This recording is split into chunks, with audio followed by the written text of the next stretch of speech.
नमस्कार दोस्तों, वीडियो पर आप सभी छात्रों का स्वागत है। तो दोस्तों फाइनली जो सेकंड यूनिवर्सिटी के स्टूडेंट हैं उनके लिए जो एग्जाम पैटर्न नोटिस है वो जारी हो चुका है। जिससे पहले कि मैंने आपके लिए एक वीडियो बनाया था जिसमें आप सभी के लगातार कमेंट आ रहे थे कि सर जो हमारा एग्जाम पैटर्न नोटिस है वो कब तक जारी होगा। तो फाइनली जो आपका एग्जाम पैटर्न नोटिस है वो जारी हो चुका है, जो कि यहाँ पर आप स्क्रीन पर देख सकते हो। यहाँ पर दोस्तों आपको मैं बिल्कुल क्लियरली करने वाला हूँ, बिल्कुल क्लियर करने वाला हूँ, चाहे आप फिर यूजी के स्टूडेंट हो, पीजी के स्टूडेंट हो या आप प्राइवेट स्टूडेंट हो, एक्स स्टूडेंट हो, सभी के लिए मैं बताने वाला हूं। जैसे कि आपका सेमिनार रहता है, वाइवा रहता है, आपका प्रैक्टिकल किस प्रकार से होगा, साथ में आपको एक दिन में कितने पेपर करने होंगे, समय अवधि कितनी रहने वाली है, पूरी अपडेट आपको यहां पर मैं बताने वाला हूं। सबसे पहले दोस्तों आपको मैं प्रूफ के लिए बता दूं, यहां पर डेट देख सकते हो 12 मई 2022। वैसे तो आज 13 मई हो चुकी है, लेकिन ये नोटिस आज ही जारी हुआ है। यहाँ पर जो डेट दी गई है वो दी गई है 12 मई 2022। इसके बाद दोस्तों यहाँ पर देख सकते हो कि उपरोक्त दिशानिर्देश एवं संदर्भित पत्र के क्रम में विश्वविद्यालय के शैक्षणिक सत्र 2021-22 की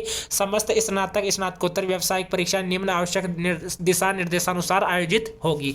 इसी के बाद दोस्तों यहाँ पर नीचे देख सकते हो कि शैक्षणिक सत्र 2021-22 की विश्वविद्यालय की समस्त स्नातक एवं स्नातकोत्तर व्यावसायिक परीक्षाएं आयोजित होगी। साथ ही शैक्षणिक सत्र 2021-22 कोविड-19 वैश्विक महामारी के कारण यथा समय प्रारंभ न होकर विलंब से प्रारंभ होने को मद्देनजर रखते हुए स्नातक स्नातकोत्तर व्यावसायिक परीक्षा 2021-22 में जिन प्रश्न पत्रों की समयावधि पाठ्यक्रमानुसार 3 घंटे निर्धारित है के स्थान पर प्रति प्रश्न 1.5 घंटे समयावधि निर्धारित की जाती है। तो आपको मैं पहले बता देता हूँ, आपके जैसे पहले एग्जाम लिए जाते थे उनका टाइम 3 घंटे रहता था, लेकिन इस बार आपका टाइम 1.5 घंटे रहने वाला है। इसके बाद दोस्तों बात करें आपके एग्जाम पैटर्न को लेकर कितने प्रतिशत आपका सिलेबस रहने वाला है।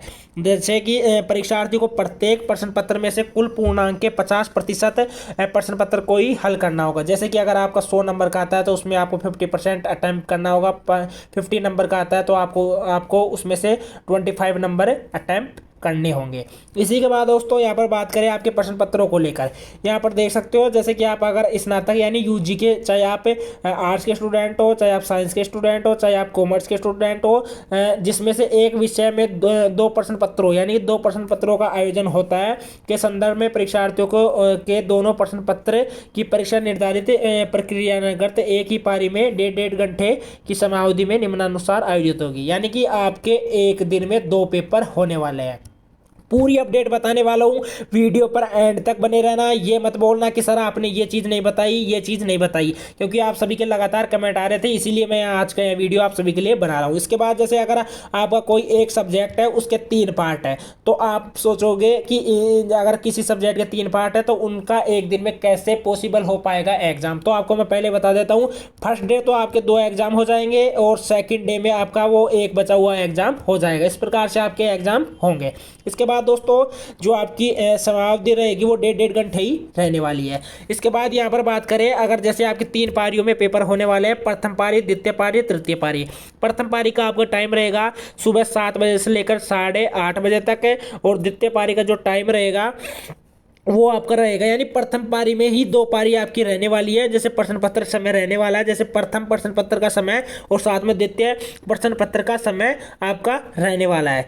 जैसे कि जो प्रथम पारी रहेगी उसमें जो पहला प्रश्न पत्र आपका होगा उसका टाइम रहेगा 7 बजे से लेकर 8:30 बजे तक। इसके बाद जो सेकंड पेपर होगा उसका टाइम आपका 8:40 से लेकर 10:10 तक होने वाला है। इसके बाद दोस्तों बात करें द्वितीय पारी की, तो द्वितीय पारी में जो प्रथम प्रश्न पत्र है, जो प्रथम पेपर है वो आपका होगा 11 से लेकर 12:30 बजे तक। इसके बाद जो द्वितीय प्रश्न पत्र आपका लिया जाएगा वो लिया जाएगा 12:40 से लेकर 2:10 तक। इसके बाद दोस्तों बात करें तृतीय पारी की, तो तृतीय पारी में जो आपका पहला पेपर होगा वो 3 बजे से लेकर 4:30 बजे तक होने वाला है, और जो उसके बाद जो सेकंड पेपर होगा वो 4:40 से लेकर 6:10 तक होने वाला है। इसी के बाद दोस्तों यहाँ पर बात करते हैं आपकी परीक्षाओं के टाइम को लेकर, और भी कुछ बातें यहाँ पर मैं आपको बताने वाला हूँ। फर्स्ट में तो 3 घंटे की समयावधि के कला विज्ञान संकाय के कुछ विषय के प्रश्न पत्र जिनकी संख्या 2 से अधिक है उनकी परीक्षा का आयोजन 2 प्रश्न पत्रों प्रथम एवं द्वितीय प्रश्न पत्र का एक ही पारी में 1.5 घंटे की समयावधि में आयोजित होगी तथा शेष प्रश्न पत्र तृतीय प्रश्न पत्र की परीक्षा आगामी दिवस में 1.5 घंटे की समयावधि में कार्य करवाई जाएगी। जो कि मैंने पहले क्लियर कर दिया है आपको कि अगर एक सब्जेक्ट के 3 पार्ट है तो फर्स्ट डे आपके 2 पेपर होंगे, सेकंड डे में आपका 1 पेपर होगा और सभी जैसे ये 1.5 घंटे के पेपर होंगे और ये 1.5 घंटे का पेपर होगा। इसके बाद यहाँ पर नीचे चलते हैं सेकंड पॉइंट की ओर। यहाँ पर देख सकते हो कि जिन प्रश्न पत्रों की समयावधि पाठ्यक्रम अनुसार 1.5 घंटे एवं 2 घंटे निर्धारित है उन प्रश्न पत्रों को परीक्षार्थियों द्वारा हल करने की समयावधि 1.5 घंटे या 2 घंटे यथावत रहेगी। अगर जैसे आपका जैसे कोई पेपर है और वो आगे से ही आपको इंस्ट्रक्शन दिया गया है कि वो 2 घंटे का रहने वाला है तो वो आपका 2 घंटे का ही रहेगा। बाकी परीक्षार्थियों को पाठ्यक्रमानुसार कुल पूर्णांक के अनुसार ही प्रश्न पत्रों को हल करना होगा। इसके अतिरिक्त प्रश्न पत्र में विकल्प जैसे अथवा इकाई के अनुसार प्रश्नों को हल करने की बाध्यता नहीं होगी। जैसे पहले आपके रहते थे कि जैसे कोई जो क्वेश्चन आ रहा है वो अथवा में आ रहा है या कोई यूनिट में आ रहा है उनको करने की आवश्यकता रहती थी, लेकिन इस बार आपको यूनिट की बाध्यता बिल्कुल भी देखने को नहीं मिलेगी। किसी भी यूनिट में आप क्वेश्चन कर सकते हो। इसके बाद सबसे बड़ा जो डाउट रहता है आप सभी के मन में, अगर जैसे सर हमारा 100 नंबर का पेपर आ रहा है तो उसमें से कितने नंबर का हमको अटेम्प्ट करना होगा, अगर हमारा 75 नंबर का पेपर आ रहा है तो उसमें से कितने नंबर का हमें अटेम्प्ट करना होगा, अगर हमारा 50 नंबर का आ रहा है तो उसमें से कितने नंबर का अटेम्प्ट करना होगा। पूरी इन्फॉर्मेशन बताने वाला हूं तो वीडियो पर एंड तक बने रहना। फर्स्ट में यहाँ पर देख सकते हो कि जो 1.5 घंटे एवं 2 घंटे के प्रश्न पत्रों की अधिकतम अंक सीमा आपकी 100, 80, 60, 50 एवं 40 निर्धारित है। इन प्रश्न पत्रों को पूर्ण हल करना उनके अंकों में कोई संशोधन नहीं किया गया है। अगर आगे से ही आपको दिया जा रहा है कि आपके जैसे 100 नंबर का करना है तो आपको 100 नंबर का ही करना होगा, वो इंस्ट्रक्शन आप पेपर के ऊपर पढ़ लेना। इसके बाद परीक्षार्थियों को दिए गए प्रश्न पत्र विकल्प जैसे यूनिट, इकाई अथवा और के अनुसार प्रश्नों को हल करने की बाध्यता नहीं होगी। परीक्षार्थियों को प्रत्येक प्रश्न पत्र में से कुल पूर्णांक के 50% प्रश्न पत्र को ही हल करना होगा। जैसे 100 नंबर का दिया जा रहा है तो उसमें आपको 50% का करना होगा। 75 नंबर का दिया जा रहा है तो उसमें से आपको जैसे कि आप मान लीजिए 35 नंबर का आपको उसमें करना होगा। इस प्रकार से आप सभी को करना होगा। इसके बाद जैसे कि उक्त निर्धारित अंक सीमा से अधिक प्रश्नों को हल करने पर अतिरिक्त प्रश्नों के हल को स्वीकार नहीं किया जाएगा। ऐसी स्थिति में परीक्षार्थी द्वारा उत्तर पुस्तिका में हल किए गए सर्वोत्तम प्रश्नों को ही निर्धारित अंक सीमा तक स्वीकार किया जाएगा।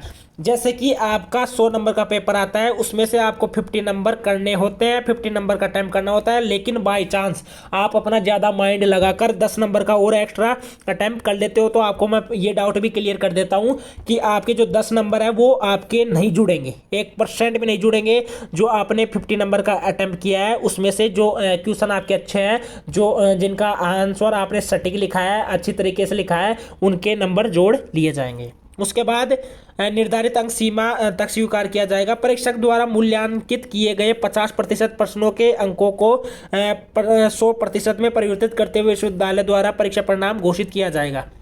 आप में से कुछ छात्र ये भी बोलेंगे कि सर जैसे कि हमने जैसे 100 नंबर का पेपर आ रहा है उसमें से हमने 50 नंबर का ही किया तो हमारा 100 नंबर का जो अंक आएंगे, 100 नंबर का जो अंक आएंगे उनमें से हमें किस प्रकार से अंक दिया जाएगा। तो जैसे कि आप मान लीजिए जैसे 100 नंबर का पेपर है और उसमें से आपको 50 नंबर के करने थे और आप जैसे आप कर पाए 43 नंबर के, तो आप पूछोगे कि सर हमें 100 नंबर में से अगर हमने 43 नंबर का ही किया तो हमें 100 नंबर में कैसे नंबर दिए जाएंगे। तो इसको बढ़ाकर आपको मैं पहले क्लियर कर देता हूं, इसको बढ़ाकर आपको आपका नंबर 93 कर दिया जाएगा। इस प्रकार से आपको नंबर देखने को मिलेंगे अपने एग्जाम में, बिल्कुल क्लियर कर दिया है यहाँ पर, ठीक है। इसके बाद यहाँ पर बात करें आपके एग्जाम, जैसे कि यहाँ पर देख सकते हो आपके जैसे 100 नंबर का आएगा तो 50 नंबर का हो जाएगा, 80 नंबर का आएगा 40 नंबर का हो जाएगा, 50 नंबर का आएगा तो 25 नंबर का, 75 नंबर का आएगा तो 38 नंबर का। इस प्रकार से आपके हो जाएंगे। इसके बाद दोस्तों यहाँ पर मैं बात करना चाहूँगा आपके असाइनमेंट को लेकर, जितने भी स्टूडेंट है सभी के लिए। फर्स्ट में तो यहाँ पर देख सकते हो कि विश्वविद्यालय द्वारा नियुक्त बाह्य परीक्षकों से परीक्षार्थियों के द्वारा महाविद्यालय में जमा करवाई गई फाइल असाइनमेंट के आधार पर ही आयोजित करवाई जाएगी। यानी जो आपका एग्जाम प्रैक्टिकल होने वाला है वो इस बार आपके फाइल या असाइनमेंट के आधार पर ही होने वाला है। इस संबंध में नियमित रूप से अध्ययनरत परीक्षार्थी संबंधित महाविद्यालय विभाग के निर्देशन में फाइल असाइनमेंट तैयार कर जमा करवाए तथा स्वयं पाठी यानी जो प्राइवेट स्टूडेंट हैं उनके लिए आवंटित प्रायोगिक प्रशिक्षण केंद्र के शिक्षकों के निर्देशन में फाइल असाइनमेंट तैयार करेंगे। यानी जो प्राइवेट के स्टूडेंट हैं उनके लिए जो परीक्षार्थी हैं उनके लिए जो प्रशिक्षण केंद्र के जो शिक्षक हैं उनके निर्देशन में आपके जो फाइल है और साथ में जो असाइनमेंट है वो आपके जमा होंगे। इसके बाद जो फाइल असाइनमेंट प्रायोगिक परीक्षा के प्रवेश पत्र में अंकित परीक्षा केंद्र पर प्रायोगिक परीक्षा के प्रमाण पत्र के साथ अनिवार्य रूप से जमा करवाए जो प्राइवेट के स्टूडेंट है उन सभी के लिए। साथ में प्रायोगिक परीक्षा केंद्र द्वारा परीक्षार्थियों नियमित हो चाहे स्वयं पाठी हो कि फाइल असाइनमेंट जमा कराते समय उनकी उपस्थिति आवश्यक रूप से करवानी होगी। यानी कि चलिए ये बात मैं क्लियर करता हूँ। आप अपनी जो प्रायोगिक फाइल है यानी कि जो आपका असाइनमेंट है जो आपका रिकॉर्ड है उसको आप कॉलेज में ले जाते हो तो वहाँ पर अगर आप जमा करवाते हो तो वहाँ पर आपसे 5 या 6 जगह आपसे साइन करवा जाएगा।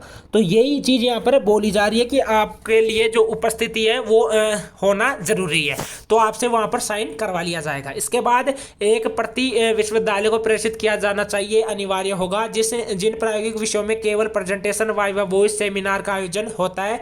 उन विषयों की प्रायोगिक परीक्षाओं का आयोजन ऑनलाइन ऑफलाइन प्रणाली के माध्यम से संबंधित महाविद्यालय विभाग द्वारा करवाए जाए। यानी अगर जैसे कोई प्राइवेट के स्टूडेंट है अगर उसके प्रैक्टिकल में प्रेजेंटेशन है या मतलब कि जो रेगुलर स्टूडेंट है उनके प्रैक्टिकल में प्रेजेंटेशन वाइवा वॉइस या सेमिनार है तो आपका ये ऑनलाइन भी हो सकता है या ऑफलाइन भी हो सकता है। ये सबको डिपेंड करेगा आपके विश्वविद्यालय के ऊपर।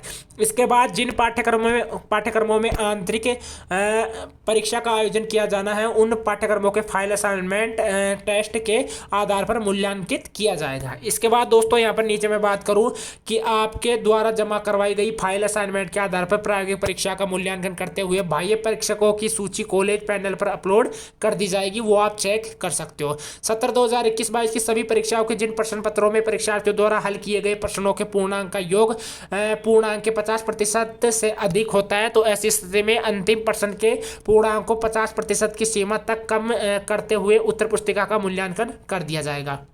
यहाँ पर बिल्कुल बोला जा रहा है दोस्तों कि अगर आपका जैसे 50% आपका जैसे पहले से ही पूर्णांक है, पूर्णांक का योग जैसे देख सकते हो परीक्षार्थियों द्वारा हल किए गए प्रश्नों के पूर्णांक का योग आपका रहता है तो इसके बाद जो पूर्णांक के 50% से अंक अधिक होता है आपका जैसे पहले ही 50% था और उसके बाद में उसको 50% से अधिक कर दिया गया तो ऐसी स्थिति में जो अंतिम प्रश्न पत्र पूर्णांक को 50% की सीमा तक कम करते हुए उत्तर पुस्तिका का मूल्यांकन आपका कर दिया जाएगा। साथ में अतः उपरोक्त अनुसार आवश्यक कार्यवाही करते हुए परीक्षाएं संपन्न करवाए साथ ही परीक्षार्थियों को अपने स्तर पर आवश्यक रूप से सूचित करें। तो आप सभी मुझे लग रहा है खुश होंगे क्योंकि यहाँ पर मुझे टाइम तो काफ़ी लगा लेकिन मैंने आपको बिल्कुल यहाँ पर क्लियर कर दिया है, एक एक पॉइंट यहाँ पर बिल्कुल समझा दिया है। अगर आपको अच्छा लगा मेरा समझाना तो कमेंट बॉक्स में थैंक यू ज़रूर लिखें।